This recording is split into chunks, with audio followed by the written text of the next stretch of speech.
जय हिंद दोस्तों। स्वागत है आपका अपने YouTube चैनल में। दोस्तों आज जो हम बात करेंगे, जैसा कि हमारी सीरीज चल रही थी मॉडर्न हिस्ट्री की, और मॉडर्न हिस्ट्री में हमने आपको दो पार्ट में लड़ाइयाँ, और अभी व्यवस्था हमारी उतनी अच्छी नहीं थी इसलिए थोड़ा सा वीडियो कम समय का बन रहा था और उसमें क्वालिटी भी नहीं थी, लेकिन फिर भी हम अच्छा करने का प्रयास करेंगे अगर आपका सहयोग रहा तो मैं कह रहा था कि हम दो पार्ट में लड़ाइयाँ देख चुके हैं और इम्पोर्टेंट लड़ाइयों को हमने कवर किया है। इसके बाद जो लड़ाइयों के बाद संधियां हुई थी, इंपॉर्टेंट संधियां, मुझे लगता है कि हम भी उसको भी कवर कर चुके हैं, और उतने में आप अगर कवर कर लेते हैं तो किसी भी परीक्षा के लेवल में आपको दुख तो नहीं होना चाहिए।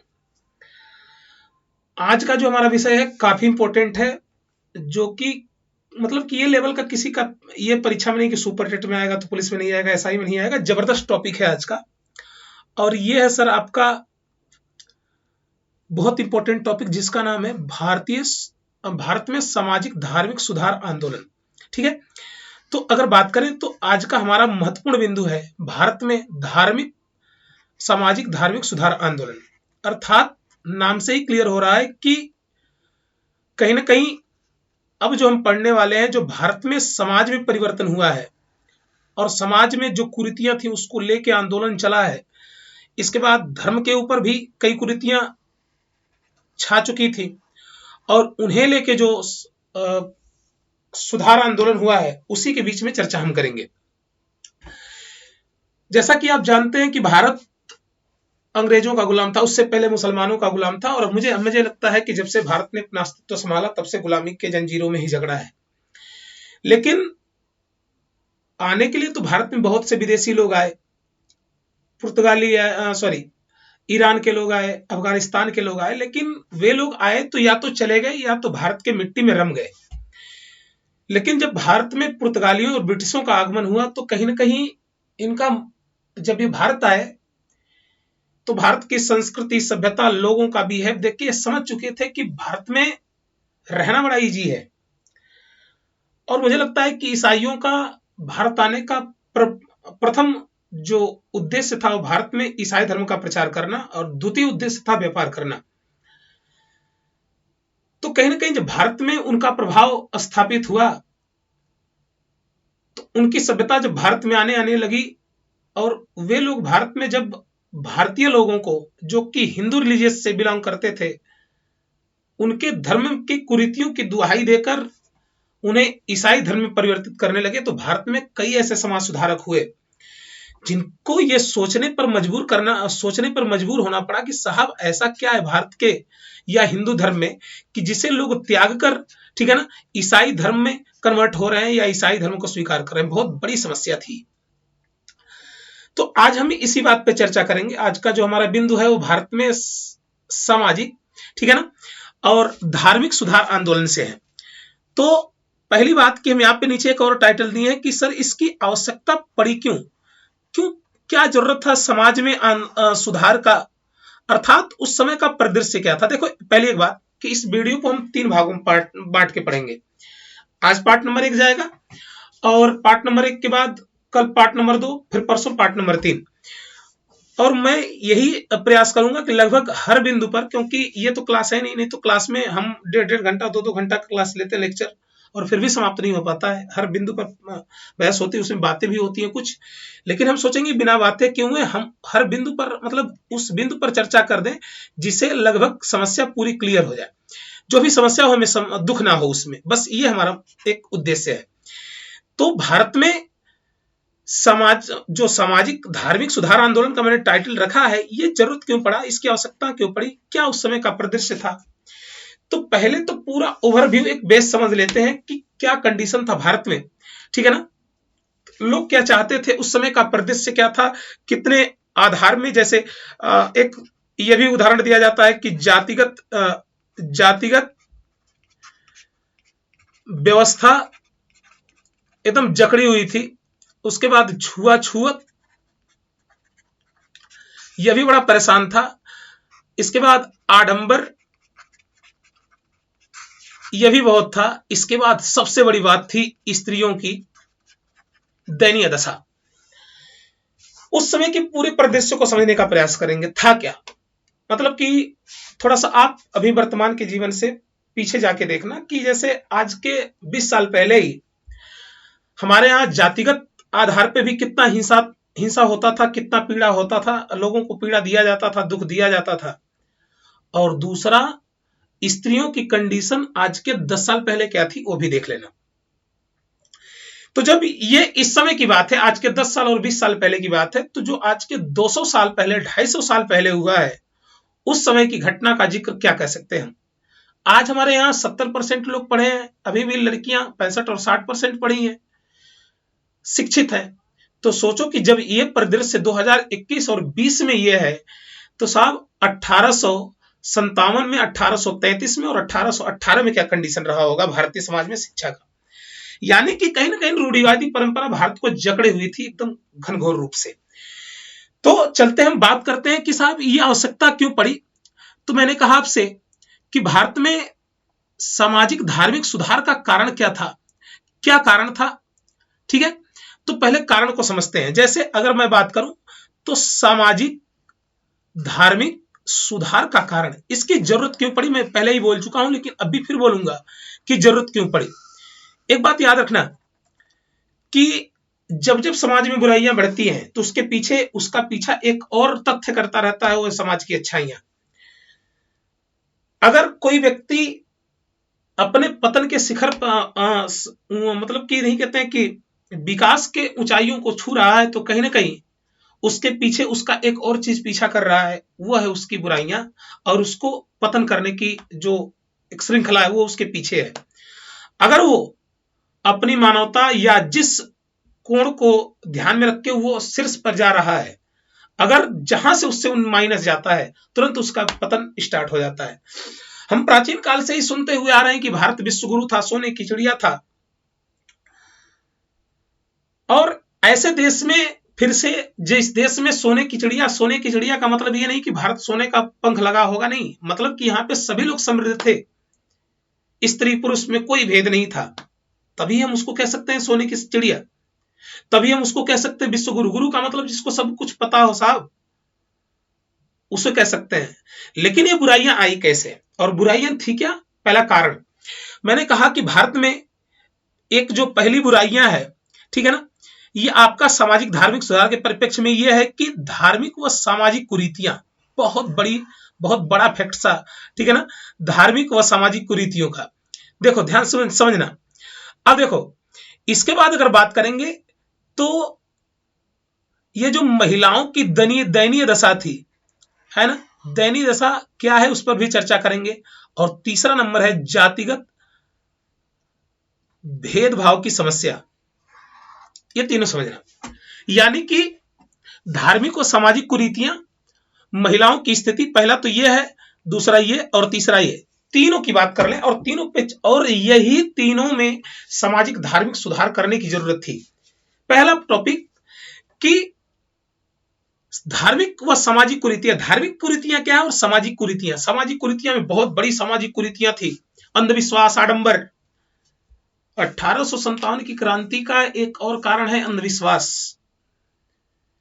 आप अगर ध्यान से पढ़े होंगे तो आप लोगों को पता होगा कि हमारे सैनिकों, कुछ लोगों ने बर्मा जाना था उनको 1857 की क्रांति मतलब कि उसी समय, और उन्होंने समुद्र पार करने से मना कर दिया।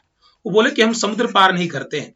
और आपको पता होगा कि समुद्र पार करने वाले पहले आधुनिक भारत के व्यक्ति मिलेंगे जिनका नाम है राजा राम मोहन राय। ये बिल्कुल याद रखना। देखो धर्म के साथ आप जी बहुत अच्छी चीज है, लेकिन धर्म में जब अविश्वास, अंधविश्वास सम्मिलित हो जाता है तो धर्म हिंसा का एक कारण बन जाता है। जैसे समाज की कुरीतियां ये आज भी हैं कि जब तक पिताजी खाना नहीं खाएंगे तब तक माताजी नहीं खाएंगी। हमको लगता है कि पिताजी लाइसेंस बनवा के आए हैं कि नहीं, वो खा लेंगे तभी खाएंगे माताजी। ये पहली कुरीतियां हैं। दूसरी, बार बार आप देखेंगे कि हर चीज का एक द्वेष लगा दिया जाता है कि मतलब हमारे समाज में, जो आप लोग अगर इसी समाज से होंगे तो, कि दक्षिण की तरफ मुंह करके खाना नहीं खाना चाहिए। गजब की बात है। पैर करके नहीं सोना चाहिए, इधर नहीं सोना चाहिए, मतलब फालतूगिरी एकदम, उसको एक प्रकार से बोलो चुतियापंथी। काय नहीं खाना चाहिए, मर जाएगा आदमी। या दक्षिण की तरफ मुंह करके खाओगे तो पेट में नहीं जाएगा। धर्म की कुरीतियां क्या थी? धर्म की कुरीतियां थी, कितने देवी देवता बना दिए गए, और जाहिर सी बात है सब पर बैन लगा दिया गया। लोगों को, दलित लोगों को, पिछड़े जनजातीय लोगों को, उनको समाज से वंचित कर दिया गया। कहीं ना कहीं मुझे लगता है कि उस समाज से और इस समाज में बड़ा अंतर है। और अगर वही समाज आज रहता तो सच में भारत जो कुछ भी है, थोड़ा मोड़ा विश्वगुरु वैक्सीन वैक्सीन बेच के हम बन रहे हैं,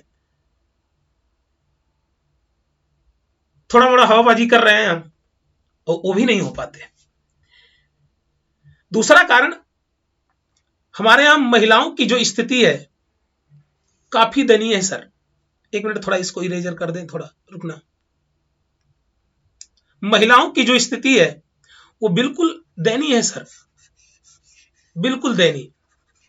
आज भी घर में 4 बच्चियां पैदा हो जाए तो घर को समस्या हो या ना हो घर वालों को, लेकिन जो गरीब लोग होते हैं ना बगल वाले, वो पहले ही आके मिठाई खाएंगे, वो आनंद लेते हैं जीवन का उस समय।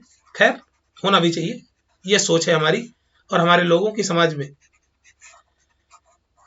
तो अगर ऑफलाइन में हम होते तो थोड़ा सा आनंद अगर दूसरा ही होता क्लास में, लेकिन हम ऑनलाइन में है, कुछ ऐसे शब्दों का प्रयोग भी नहीं कर सकते, नहीं तो कल कि काफी विवाद हो जाएगा। तो दूसरी कंडीशन, पहली कंडीशन तो मैंने आपको बता दिया कि धार्मिक व सामाजिक कुरीतियां, धर्म में काफी कुरीतियां थी, समाज में काफी कुरीतियां थी, है ना। मतलब कि भूखा व्यक्ति भूखा है, भूखा रहने दो, कुत्ते को रोटी खिलाओ। आज भी देख लो कंडीशन, भारत में कितनी गरीबी है, लेकिन गरीबी होने के बावजूद भी लोग कुत्ते का नाम आजकल प्रिंस रख रहे हैं। बहुत बड़ी बात है ना। किसी गरीब का लड़का अगर प्रिंस बन जाएगा तो दिक्कत होगी। ये समाज की कुरीतियां हैं। खैर, अभी पूर्ण रूप से चर्चा करेंगे जब हम एक एक व्यक्तित्व को पकड़ेंगे। तो दूसरा कंडीशन है राजा राम मोहन राय, महिलाओं का दयनीय स्थिति। पहला, सती प्रथा, पति जी मर गए तो तुम भी मर जाओ। दूसरा, बाल विवाह, सबसे घटिया कानून। और तीसरा, विधवा पुनर्विवाह पर रोक। यह समस्या थी सर। पर्दा प्रथा में महिलाएं जीवित रहती थी हमेशा, यानी कि अगर घर से निकलना है तो घूंघट निकाल लो। अब पुरुष कहीं चला जाए तो कोई दिक्कत नहीं है, वो कैसा रह जाए, हाफ पैंटे पे घूम दे, पूरा अंडरवियर पे पूरा गांव घूम दे, कोई मतलब नहीं है। समाज में भगवान ने, अगर आप मानते हैं तो, यहां पे मैंने एक शब्द का प्रयोग करता हूं, प्रकृति, कि अगर प्रकृति ने आपको इस धरा पर भेजा है तो जाहिर सी बात है उसमें कोई भेद नहीं उसने किया है। अगर भेद करना होता साहब ना, तो ये हो जाता कि अच्छा काम केवल पुरुष ही करेंगे और बुरा काम केवल महिलाएं ही करेंगी। लेकिन इनके प्रति कुछ जो हवाबाजी थी उस समय ज्यादा कर दी गई थी, अशुभ माना जाता था। बाल विवाह, बच्चे 2-2 साल के हैं तो 2-2 साल के हैं तो शादी कर दो, और पता चला कि 3 साल बाद बच्चा मर गया तो 5 साल के बच्ची को भी चिता पर रख दिया जाता था। या अगर वो लड़की बच भी जाती थी किसी कारणवश तो जीवन भर उसे वैधव्य का जीवन जीना पड़ता था। ये बहुत बड़ी बात है, ये भारतीय समाज था। सती प्रथा में क्या था? सती प्रथा में बिल्कुल, अगर पति मर गए तो पति परमेश्वर होते हैं, और परमेश्वर ही नहीं रहे तो तुम रह के क्या करोगे, तुम भी जाओ आराम से जीवन का आनंद लो और समाप्त जीवन। दूसरा होता था विधवा। कहीं आप सगुन पे जा रहे हैं, कोई विधवा सामने आ जाती तो घर, मतलब कि इस प्रकार की कुरीतियां जिसे आप सोच भी नहीं सकते कि ऐसी कुरीतियां भारतवर्ष में हो सकती हैं, आप सोच भी नहीं सकते। कहीं ना कहीं इसको सुधार करने की जरूरत थी। और अगर हमारे भारत में अगर ईसाई रिलीजियस को लोग स्वीकार किए, चाहे इस्लाम रिलीजियस को स्वीकार किए लोग, तो कहीं ना कहीं ईसाई मिशनरियों के जो पोप थे या मौलाना जो थे, उन्होंने हिंदू धर्म को अपने मतलब कि अपने धर्म को हिंदू धर्म से ऊपर रखा। और ये हमारे समाज सुधारक को फील हुआ यार कि अगर ये कुरीतियां शायद ना होती तो हमारे पास कोई समस्या ना होती, और आज जो समस्या है इसे हमें देखना ना पड़ता। तीसरा सबसे बड़ा कारण था, हम हर बिंदु पर चर्चा करेंगे लेकिन पहले एक ओवरव्यू जानकारी दे देते हैं, और ये भी देखना है कि वीडियो काफी लंबा ना हो। और तीसरा कारण था साहब जातिगत भेदभाव।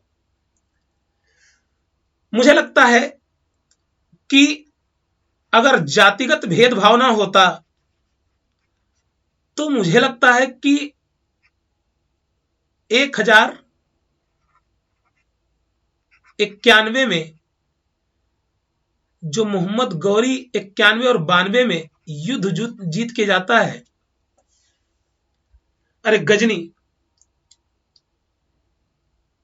वो युद्ध जीत के ना जाता, सॉरी यहां पे 1194 कर लेना, ठीक है, गौरी का आक्रमण देख लेना इस पर, ठीक है, युद्ध जीत के नहीं जाता, पहला कारण।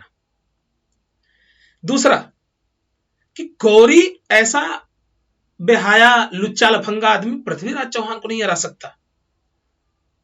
उसका सबसे बड़ा कारण यह था जातिगत व्यवस्था। जो क्षत्रिय है बस वही लड़ेगा, ब्राह्मण बुद्धि देगा, हाँ वैसे लोग कोषागार संभालेंगे, और जो शूद्र वर्ग है वो सेवा करेगा। ये जो सोच थी कहीं ना कहीं भारत में युद्धों का हारने का कारण था। यार ये 17 वर्ष का कासिम आता है लड़का, 17 वर्ष का है, जीत के चला जाता है। 17 वर्ष का आदमी, हमारे सोचो अरब क्षेत्र से आ रहा है, अरब क्षेत्र से, और अरब क्षेत्र से हम लोगों को पीट के चले जा रहे हैं सब। आज सनी देओल वीडियो बनाने में परेशान है लोग कि ये बात तो वो बात, इसी में परेशान है लोग। सोचो कितनी अजीब बात है। यानी कि अगर हमारे ऊपर, जैसे प्लासी की बात कर लो, एक तरफ देश के भविष्य का निर्धारण हो रहा था, बस ये कारण रखा गया कि जो क्षत्रिय है लड़ेगा। हमने बहुत से बड़े वर्ग को, ठीक है ना, उसके अधिकार से वंचित कर दिया, ठीक है ना, और जब वंचित कर दिया तो इसका फायदा ईसाई और मुसलमान धर्म के जो अनुयायी थे उन्होंने उठाया, और उन्होंने इसका खूब भरपूर फायदा उठाया, ही नहीं भरपूर फायदा उठाया अगर बात कर ले तो। अब देखना, इस पर कई चीजों की चर्चा हम करेंगे। पहली तो बात यह है कि जब जातिगत भेदभाव था तो जातिगत भेदभाव क्या था। पहला जातिगत भेदभाव यह था कि इनको कुएं पर से, जो कुआं होता था सार्वजनिक कुआं, ठीक है ना, वहां से पानी भरने नहीं दिया जाता था साहब। यह समस्या थी। अर्थात पानी भरने अगर कुआं पर कोई अछूता व्यक्ति, दलित व्यक्ति चला जाता है तो शायद कुआं अशुद्ध हो जाता था उनके अकॉर्डिंग। इसके बाद मंदिरों में प्रवेश वर्जित कर दिया गया था। मंदिरों में कितनी अजीब बातें थी साहब कि मंदिरों में प्रवेश वर्जित था। मैं कई कहानियां बता देता अगर आपको मेरे पास ज्यादा समय का सीमा ना होता तो।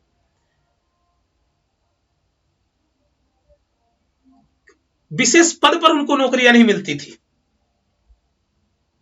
ये इतनी कुरीतियां, और जब कुरीतियां बढ़ जाएंगी तो मैं बिल्कुल एक बार बोलूंगा कि जब भी कुरीतियां बढ़ जाएंगी तो उन कुरीतियों को सुधारने की जरूरत तो पड़ेगी, और उसी लिए हमारे यहां लाया गया सामाजिक धार्मिक सुधार आंदोलन। तो पहले उस समय के माहौल को क्रिएट करो। क्या था? पानी पीने का अधिकार नहीं था, पर्दा प्रथा थी, सती प्रथा प्रचलित थी, छुआछूत बहुत ज्यादा था, है ना, धार्मिक भेदभाव, इसके बाद सामाजिक भेदभाव, सामाजिक कुरीतियां, धार्मिक कुरीतियां, आडंबर रूढ़िवादी परंपरा भर चुकी थी। अब जाहिर सी बात है कि उसे हम किस दिशा में सही कर सकते हैं, यह बहुत बड़ी बात थी। इसलिए मैंने हेडिंग रख दिया कि सामाजिक व धार्मिक सुधार की दिशा।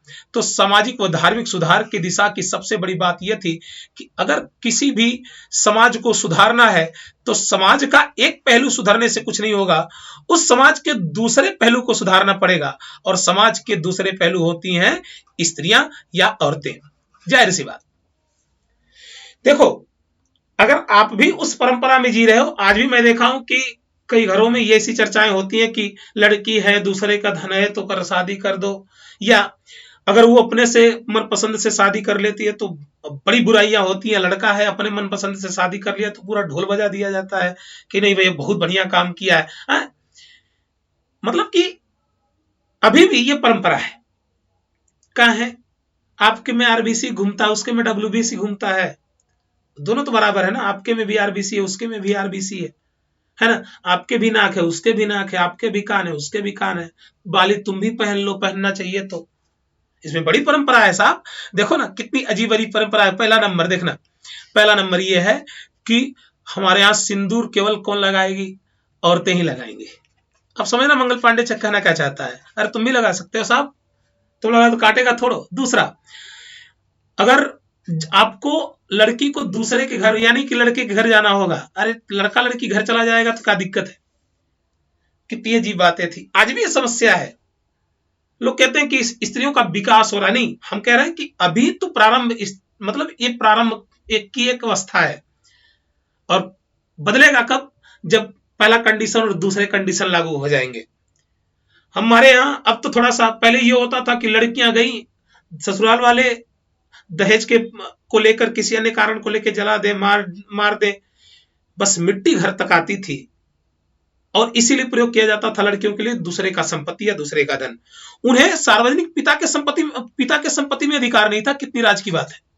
देखो, मतलब कि पिता के अगर 4 बेटे हैं और 1 बेटी है तो बेटी को कोई संपत्ति नहीं मिलेगा, 4 शनिदेव लोग को मिल जाएगा पूरा संपत्ति। ये दशा थी। लेकिन आज समाज बदल रहा है, लेकिन पूर्ण रूप से तभी बदलेगा जब कंडीशन नंबर 1 और कंडीशन नंबर 2 फॉलो हो जाएंगी तभी। तो अगर धार्मिक सुधार की जरूरत है तो पहला कंडीशन कि समाज के एक वर्ग को हमें सुधारना होगा और समाज में लोगों को उनके प्रति जो आज अभी भी एक, कभी लड़की को देखते हैं लोग तो बोली बानी स्टार्ट होते हैं, जब तक पीछे नहीं जाएंगे मतलब कि अपने मतलब एक भड़ास निकालना होता है, लोगों को निकाल लेते हैं। आज भी देखो हाथरस जैसा कांड हो रहा है, आजमगढ़ जैसा कांड हो रहा है, निर्भया जैसा कांड हो रहा है, तो कहां सुधर सकता? लेकिन प्रयास जारी है। लेकिन अब मैं कह सकता हूं कि अब कुछ समाज में ऐसी मैंने उदाहरण देखा है लड़कियों का कि वो मायके जाती हैं 8 दिन में स्कूटी से वापस अपने ससुराल जाती हैं, 8 दिन में वापस मायके आ जाती हैं। तो ये कहीं ना कहीं समाज सुधर रहा है और भी सुधरने की जरूरत है। तो पहला काम है उसके प्रति था कि स्त्रियों की कंडीशन को क्या करना था? सुधारना था। दूसरा है सबसे बड़ी चीज जातिगत भेदभाव को दूर करना। ये अगर भारतीय समाज से दूर नहीं हुआ तो मैं फिर बोलूंगा कि भारत आने वाले समय में बिल्कुल एक बार फिर उसी परिदृश्य में जिएगा जो परिदृश्य में वो जी के आ चुका है। तो समाज को बदलने की जरूरत है। कोई जाति पात नहीं है। ऐसा नहीं कि कोई अगर दलित है तो उसके में आरबीसी की मात्रा कम होगी या आरबीसी उसके अंदर हरे रंग की होगी, और आप अगर ब्राह्मण है तो आपके अंदर आरबीसी, ठीक है ना, लाल रंग की होगी। नहीं सर, अगर बांटना होता ना तो मैं फिर एक बार बोलूंगा कि प्रकृति आपको बांट कर भेजती। तो सामाजिक और धार्मिक सुधार की दिशा में 2 काम करना बहुत जरूरी था और 2 काम हुए भी। पहला तो प्रयास ये किया गया कि स्त्रियों की दशा को सुधारा जाए, ठीक है ना। जो स्त्री पर्दा प्रथा में, सती प्रथा में, विधवा रूप में, इसके बाद बाल विवाह में जिनके जीवन को कठिन रूप प्रदान कर दिया जाता था, तो उनको सुधारने का प्रयास किया गया। और दूसरा कारण था कि जातिगत भेदभाव को दूर करने का प्रयास किया गया, और ये बिल्कुल होना चाहिए। मैं इसका पूरा समर्थन करता हूं, ठीक है ना। अभी भी कुछ % है तो उसको भी खत्म करना चाहिए, क्योंकि मैंने बोला ना कि प्रकृति किसी को अलग बना के नहीं भेजी है, सबको समान बना के भेजी है। अगर आप अलग होते तो आपके पास 4 हाथ होना चाहिए, इसके बाद 4 पैर होना चाहिए, आरबीसी की जगह आपके पास कोनो एबीसी हो जाना चाहिए, आरबीसी नहीं है तो। लेकिन खैर ऐसी बात नहीं है यार, ये सब एक नहीं कहते कि गढ़ंत परंपरा थी और गढ़ंत परंपरा ने भारत को ले डूबा। तो खैर इसका प्रयास किया गया है। कैसा प्रयास किया गया है हम अगले लेक्चर में जब कवर करेंगे तो करेंगे। आइए आगे देखते हैं क्या रखा है मैंने। अब देखो, प्रमुख समाज सुधारक, बहुत राज की बात है। ये प्रमुख जो समाज सुधारक हैं इनको मैंने रख दिया है कि आखिर ये जो चेतना जगी लोगों के भीतर कि समाज में परिवर्तन होना चाहिए, जो जाति प्रथा है, जो सती प्रथा है, ये गलत चीज है। इससे कहीं ना कहीं मानव अधिकार का हनन होता है। और अगर देखा जाए तो कहीं ना कहीं जो ईसाई धर्म के मिशनरी जो लोग थे, वो ईसाई धर्म, हिंदू धर्म के लोगों को, जो गरीब लोगों थे, उनको धन का लालच देकर, ठीक है ना, समता का लालच देकर उन्हें ईसाई धर्म में कन्वर्ट करते थे, इस्लाम धर्म में कन्वर्ट करते थे। तो कुछ ऐसे समाज सुधारक भारत में भी पैदा होते हैं समाज सुधारक, और इनका बड़ा योगदान है भारत के समाज सुधारने में। जैसा कि अगर हम पहली बात कर लें तो पहले हैं भैया आपके राजा राम मोहन राय। इनकी कहानी बड़ी लाजवाब है साहब, ये भी अपने जमाने के सनी देओल थे, है ना। और जब इनकी कहानी कल कवर करेंगे तो हर विषय पर चर्चा करेंगे कि घर का कंडीशन क्या था, घर के साथ इनका व्यवहार कैसा था, विचारधारा किस प्रकृति की थी। जैसा कि आप सुने होंगे कुछ इतिहासकार इन्हें अंग्रेजों का सर्जेंट कहते हैं या अंग्रेजों का चापलूस भी कहते हैं, तो उस पर भी चर्चा होगी। लेकिन आपको मैं क्वेश्चन की बात बता दूं, प्रश्न पूछ लेता है राजा राम मोहन राय से कि ब्रह्म समाज की स्थापना कौन किया है, या संवाद कौमुदी, ठीक है ना, या आत्मीय सभा की स्थापना कौन किया है, ये सब आपका प्रश्न पूछ लेता है, तो सभी का उत्तर क्या होगा, आपका राजा राम मोहन राय। चाहे हम ब्रह्म समाज की बात कर लें, ठीक है ना, आत्मीय सभा की बात कर लें, ठीक है, इसके बाद संवाद कौमुदी की बात कर लें, यह सभी प्रश्न का एक ही जवाब होगा, वो होगा राजा राम मोहन राय। जब हम इनको विशेष रूप से कवर करेंगे भारत के प्रमुख समाज सुधारक और उनके कार्य, तो विस्तृत रूप से चर्चा करेंगे और क्वेश्चन पर भी चर्चा करेंगे। पहला मेरा एक मोटिव है कि पूरे कहानी को आप समझिए, क्या क्या कंडीशन था, कैसे कैसे धीरे धीरे परिवर्तन लाया गया, और अभी भी परिवर्तन की जरूरत है। क्या परिवर्तन की जरूरत है वो आपको मैंने बता दिया। तो दूसरे लोग हैं बड़े इंपॉर्टेंट साहब, देवेंद्रनाथ टैगोर, ठीक है ना, बहुत जबरदस्त की पर्सनालिटी है। एक प्रश्न इनसे पूछ लेता है कि तत्व बोधिनी सभा के संस्थापक कौन थे, और आपके देवेंद्रनाथ टैगोर। और आपको पता होगा इनके 14 बच्चे, देखो हार नहीं माने थे जिंदगी से, ठीक है ना, 14 बच्चे और 14 के 14 पोस्टेड। यहां पर तो घर में एक आदमी अगर पुलिस में हो जाए तो इतना कूदोगे कि धरती माता 3-4 फुट गहरी हो जाती है, लेकिन 14 फुट, अरे इन्हीं के लड़के हैं भैया रविन्द्रनाथ टैगोर, इन्हीं के लड़के हैं सत्येंद्रनाथ टैगोर। तो सोच लो, प्रथम नोबेल पुरस्कार, प्रथम ICS, ये इतने इनके जबरदस्त लड़के थे। 14 लड़के, जीवन में हार नहीं माने हैं, लगे हुए हैं एकदम, ठीक है। तो खैर इनको भी पढ़ा जाएगा, ये भी बहुत बड़े समाज सुधारक है, 14 बच्चे पैदा करने वाले भी। आगे आ जाओ, ठीक है ना। इसके बाद आचार्य केशव चंद्र सेन, ये भी काफी इंपॉर्टेंट है, ब्रह्म समाज से भी इनका एक अस्तित्व जुड़ा है। फिर इसके बाद आप देखेंगे कि जो आचार्य केशव चंद्र सेन है, ठीक है ना, ये इनका मतलब कि भारतीय समाज, बाद में इनको ब्रह्म समाज से बाइकआउट भी कर दिया जाएगा, इनके आचार्य की पदवी भी ले ली जाती है। तो इनसे भी काफी प्रश्न आपके परीक्षाओं में बन जाता है। अगला है, कौन नहीं जानता साहब, मूल शंकर अर्थात दयानंद सरस्वती, ठीक है ना, वेदों की और लौटों का नारा दिया था, आर्य समाज की स्थापना। इसके बाद शुद्धि आंदोलन, ठीक है ना, अगर पूछेगा कि वेदों की ओर लौटो का नारा कौन दिया है, तो दयानंद सरस्वती। इसके बाद आर्य समाज की स्थापना कौन किया है, दयानंद सरस्वती। और शुद्धि आंदोलन की अगर बात करें कौन चलाया था, तो दयानंद सरस्वती। तो ये मतलब कि इतने ही लोग नहीं है, जैसे स्वामी विवेकानंद की बात हम करेंगे। इसके बाद आप देखेंगे कि गोपाल कृष्ण गोखले की बात कर लेंगे। फिर इसके बाद देखा जाए तो रामकृष्ण परमहंस की बात कर लेंगे, सर सैयद अहमद खां की बात कर लेंगे, ठीक है ना। इसके बाद अगर आप देखेंगे तो बहुत ऐसे लोग होंगे, ठीक है ना, जो कि कुछ महाराष्ट्र क्षेत्र से होंगे, जो इन्होंने, जैसे ज्योतिबा फुले की बात करेंगे, ठीक है ना, सावित्रीबाई की बात करेंगे, ठीक है ना, महादेव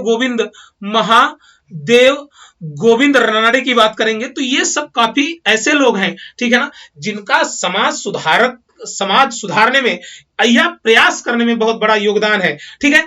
तो एक ओवरव्यू, एक वीडियो था कि इस पहले हमारे समाज में कंडीशन क्या थी समाज में, और किसके किसके प्रति क्या थी, महिलाओं की कंडीशन क्या थी, समाज में किस प्रकार का एक आडंबर था, जातिगत व्यवस्था क्या थी। इसके बाद सुधारने का प्रयास किसमें किया गया और प्रमुख सुधारक कौन कौन हुए, तो आपके राजा राम मोहन राय, देवेंद्रनाथ टैगोर, केशव चंद्र सेन और दयानंद सरस्वती। देखो इस जो चैप्टर है 3 वीडियो मिलेगा, क्योंकि ऑफलाइन क्लास है नहीं कि 1.5 घंटा पढ़ा दें या 10 मिनट बढ़ा के पढ़ा दें।